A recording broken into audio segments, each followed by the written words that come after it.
আসসালামু আলাইকুম। আপনারা শুধু বিসিএস পরীক্ষা দিলেই বিসিএস প্রশ্ন সমাধান করতে হবে, বিষয়টি এমন নয়। চাকুরির যে কোনো পরীক্ষার ক্ষেত্রে একদম প্রাইমারি স্কুলের শিক্ষক নিয়োগ থেকে শুরু করে যত রকমের পিএসসির আন্ডারে পরীক্ষা আছে, সবগুলো পরীক্ষা বিসিএস প্রশ্ন থেকে প্রশ্ন এসে থাকে। কমপক্ষে 40% কোশ্চেন বিসিএস প্রশ্ন থেকে হয়ে থাকে। এজন্য সরকারি চাকরি পাওয়ার যারা চেষ্টা করছেন বা পরীক্ষা দিচ্ছেন, তাদেরকে অবশ্যই বিসিএস পরীক্ষার বিগত সালের প্রশ্নগুলো সমাধান করতে হবে। আজ আমরা 12তম বিসিএস এর একটি প্রশ্ন সমাধান করব। এটি হচ্ছে 2x² - x - 3 এর উৎপাদক কি কি। আমরা যদি 2x² - x - 3 এর উৎপাদক বের করতে চাই, তাহলে এটা দেখা যাচ্ছে যে মিডিল টার্মের একটি অঙ্ক। আমরা মিডিল টার্ম করে সুন্দরভাবে এটার উৎপাদক বের করতে পারবো। তাহলে আমরা প্রথমে লিখছি 2x² - x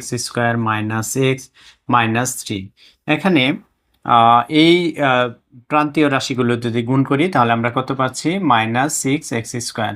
তো -6x², এখানে আমরা প্রথমে লিখি 2x² মাইনাস, তাহলে যদি আমরা এখানে 3x + 2x নিই, সেক্ষেত্রে কিন্তু এই দুইটা গুণ করলেও কত হয়ে যাচ্ছে?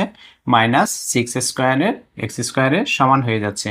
আর যদি আমরা যোগ বিয়োগ করি, তাহলে -3x থেকে +2x বাদ দিলে -x থাকে, অর্থাৎ যোগ বিয়োগ করলে মাঝখানেরটা সমান হচ্ছে, আর গুণ করলে হচ্ছে যে প্রান্তীয় রাশি দুটির গুণফলের সমান হচ্ছে। তাহলে অতএব এখানে হচ্ছে কত কমন যায়? এখানে অনলি x কমন যায়, তাহলে থাকে 2x মাইনাস কত? 3। এখানে প্লাস যদি আমরা 1 কমন নিই, তাহলে থাকতেছে এখানে 2x - 3। তাহলে এক্ষেত্রে হচ্ছে 2x - 3 এখানে যাবে ইন্টু x প্লাস কত? 1। ঠিক আছে, তাহলে এই হচ্ছে আমাদের উত্তর বা সমাধান, অর্থাৎ উৎপাদক দুটি।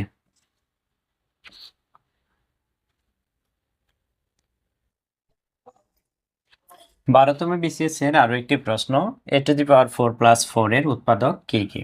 তো এই অঙ্কটা আমরা সমাধান করব। তাহলে এখানে হচ্ছে a⁴ + 4।